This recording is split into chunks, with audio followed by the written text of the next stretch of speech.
guys, welcome back to some more AFK Arena. Today we're over on our test account and Edwin is up, which means, guys, we're going to go ahead and test him in the guild trials. Now, looking at Edwin overall, guys, I want to kind of cover a couple of his skills just so you guys kind of get how he works. So he has this Dominion in the battlefield that follows him around. With the ultimate ability, he creates a secondary one around the group of the largest heroes. Now, allied heroes within there deal 35% extra damage. They also have the attack, the normal attack damage reduced by a significant amount, allowing him to do more damage. Now, in addition, guys, this Disarm Fury is, of course, the big defense reduction. So not only does he have the extra damage, but he also has a defense reduction in here, which is very cool. But looking at this one, whenever Edwin takes skill damage, he will become immune to this damage and become invulnerable for 3 seconds and triggers a counterattack. That is pretty big, guys, when it comes to this. The engraving, of course, with the level 4 Rebels reprisal. But then, whenever an allied hero is within the Dominion, takes normal attack damage, they recover 30 energy.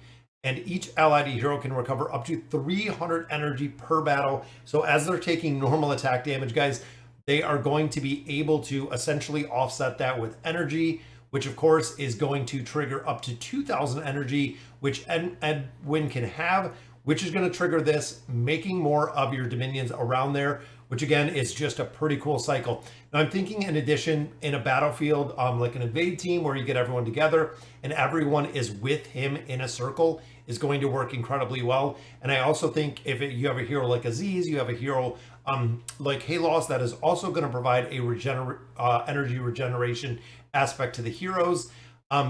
Again, might be a pretty big trigger for this hero, guys. And he comes with immunity. He comes with a couple different things, guys, that is going to make him pretty tough within the trials. So we're going to start regular battles out here.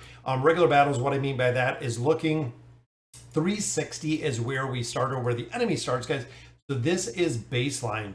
So going up to 460, of course, is going to take us with the plus 100. Then I like doing probably another 5. So taking it to 510. This, of course, right here will give us Edwin at a 150 level deficiency. Now, overall, guys, 150 level deficiency, not huge, but overall, this is about an easy way to run through the campaign. But you can see, guys, even looking here, they're not even running the plus 30 signature item. So it's a significant difference. I'm not going to go through. I'm not going to, mess around with all of our artifacts in here and everything else, just because it will take an incredible amount of time. But I would love to run him with the barricade, the waistband, both of those being very, very strong. Then, of course, guys, we have Halos back here, which is going to provide some buffs right off the bat. And the buffs go to Edwin. We also have Rosalind that is following Edwin. Don't know how he's going to fare against Vithiel, but doesn't seem like he's doing very well as of right now, guys. He does go down pretty early. And that was kind of the other thing that we wanted to look at, was the survivability. So when it comes to AFK Arena, when it comes to the tanking aspect of heroes, it is pretty tough to get tanks to survive. That's really the big thing. Now, of course, guys, he goes immune right there off the bat, which he gets that 3-second immunity. It seems like he's going to have to go through some targets pretty quick. But again, when he's versus Cecilia, again, going through pretty quick. And you can see, guys, how large this Dominion fact is, or the aura around here. And then secondary aura follows him. So if you do have heroes that are following him, they're going to have the aura 131 million damage in there. Very, very cool to see. Now, this was the invade team that we had talked about a little bit earlier. So I want to see him, and I'm going to put him against Warwick up here, because I think Warwick is going to throw him. We're going to have some displacement over here, which could have been good to put him in the back. But guys, there's the aura. So looking right now, guys, even if we could go ahead and pause it, Screg is in the aura. We do have Edwin within the aura. He moves forward. Now, everybody, look at this, guys. Every single hero we have is within the Dominion. Over here, just absolutely crushing it with the aura we have. So 53 million, 65 million in there. Very, very cool to see how he is built, guys, in the functionality of this hero. Now, this one, of course, we got the 5 pull. Let's see how he fares in the 5-pole, because 5-pole, again, everyone's going to be in the aura. So all of your allied heroes are going to be in this aura, again, mitigating some of the damage. It looks like he's like right there for the mitigation. And again, another aura comes right here on the bottom. Once he does that ultimate ability, that aura comes up a second time. 113 million, 5147. We're gonna mess with some of the levels after this. You know what? He's in the Graveborn team. Let's see what he can do here. Again, we're going through a lot of different. So there's the Dominion guys all the way around him. First ultimate ability and Fane locking everyone back there, guys. And of course, Fane is going to be huge. I think Treznar is going to be huge with him. Having the ability to push these heroes to the back, to crowd control the heroes, which of course the awakened version of Baden, just absolutely dominating in there. And then we have our dimensional heroes here. Let's see what he can do against Thane. And again, I feel like the normal attacks, he comes out of here immune. So that immunity is going to be huge, guys. Yennefer pushed everyone to the back, which of course means we have the aura right here in the back room, or the Dominion right here in the back. Another one following him. You're covering almost the entire battlefield in here. Yennefer putting out a lot of damage, guys. Building her out is such a very strong hero. Trying to think, this will be at 200 level deficiency. I know he's maybe Vathiel can live. I know some heroes in here, especially when you look at Estrelda and a couple other heroes, and even back here, guys, the twins, when it starts getting to high level deficiencies, the twins really do not have that survivability. I'm gonna see what we can do, and again, I want to see where kind of his little Dominion, so he comes out immune right off the bat, which I like. Get a buff up here with Vathiel. And of course, guys, big energy right there, and boom, there comes up the other Dominion. Means we have 2 over the battlefield. And I like the formation, guys. Even look at the awakened version of Solus, guys, just absolutely crushes it in there, which is, again, the reason why we've really said from the beginning, that awakened version of Solus, guys, is huge. I'm gonna put him back because he's gonna come right to the side. Now, also remember, guys, not only does he have that energy buff, but because of Scragg's 9 of 9 furniture, the energy buff is over here as well. So the invade team is over here as well. Of course, the Dominion's up in multiple places, but Edwin goes down right there, guys. And that's, again, what we were kind of talking about a little bit, is the survivability of the tanks within AFK Arena. It does come at a pretty high cost. Again, he died out pretty early right there. But it seemed like Graveborns are going to be the sweet spot in here. Again, Fane kind of pushing back. We have some crowd control here.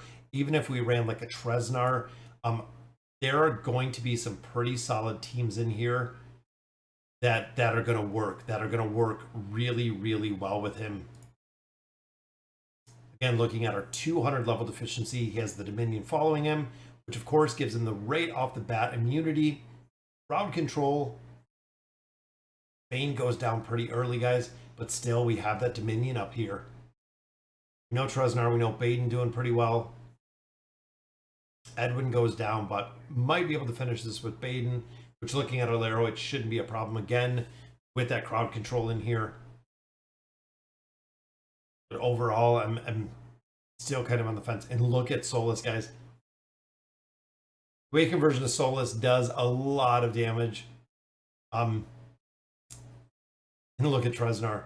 Treznar's trying to work it down, but look, she's almost healing faster than Treznar can take her down. Even looking there, guys, he's not doing any damage to her.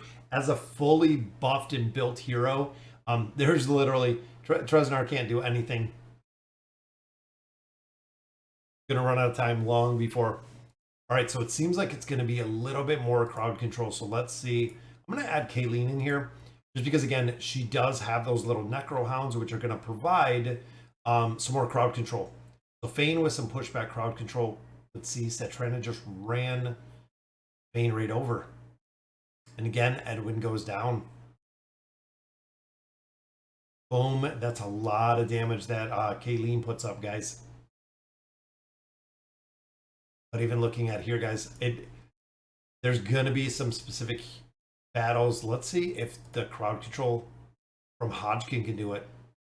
And I'm loving the full Graveborn teams, guys. But again, it's going to have the survivability.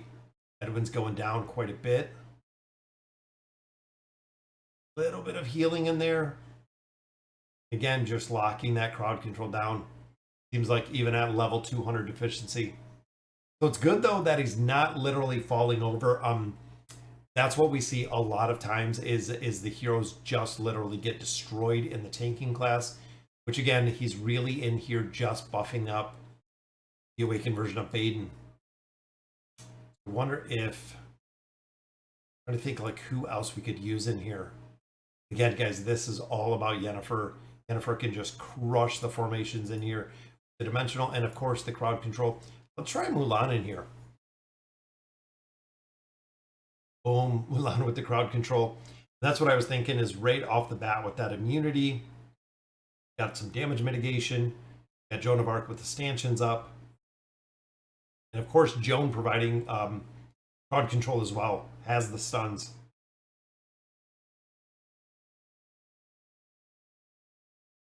Overall, pretty decent though. Pretty decent. Again, we're going to have to figure out what formations are going to work in here based on the heroes. But looking right there, guys, Mulan putting out a ton of damage, almost 250 million damage, guys. This is why a lot of players who have gotten Mulan are using her in quite a bit. That's a lot of damage. Again, if you can put the heroes together, she provides a lot of crowd control within a couple different game modes. Then, of course, guys, 200 level deficiency running with, and I don't know if the aura is short. It might be short of picking up Iran, but overall, guys, even if the aura is short, he provides a lot, not only of the energy aspect to get Iran to actually ult, but also the mitigation factor in here. So the combination of the mitigation factor in here as well. Again, he is going to get kind of overrun in here, even with that mitigation. Five pull not super effective within here, but there's going to be, and I'm thinking also, guys, boss mode. When it comes to the boss, because of his buffs that he's providing, also for the damage amplification, it seems like there are going to be a couple within the boss mode that is going to work well, guys. I can see even Kanisa and Brooke. Possibly, again, because of the crowd control aspect. Even Tamaris, he provides some crowd control. There's going to be a few heroes in here that is going to work very well with the hero, guys. There's going to be a couple. Let me see what we can do in here with this. And, of course, running Palmer. Kanisa and Root, guys, really big with the crowd control aspect. And, of course, Edwin putting up all of the Dominion. Boom, pulling it all together. And that's what I was thinking. Kanisa and Rook running with Edwin is putting everyone together in these formations. Literally, he just stacks his buffs on top of Kanisa and Rook's buffs. Oh, I finished that one. Let's do it one more, guys. I want to see where the damage in this one. And these are static, meaning that if it is the same battle, you'll get the same results. I didn't realize that until some players actually brought it to my attention. You can see, guys, we even have chains on a couple different heroes. So an energy disintegration, Edwin's going to have the energy disintegration here as well. Boom, just putting all of those targets together. 94, 180, 155, and 111, guys. Even look at the damage that Tamaris is putting out. It is incredible. And again, guys, not only being a tank like Edwin, but the amplification to the damage that he's doing to these targets is going to be huge, guys. Kanisa and Rook, even though Thane died a little bit earlier, Kanisa and Rook, huge hero to build, guys.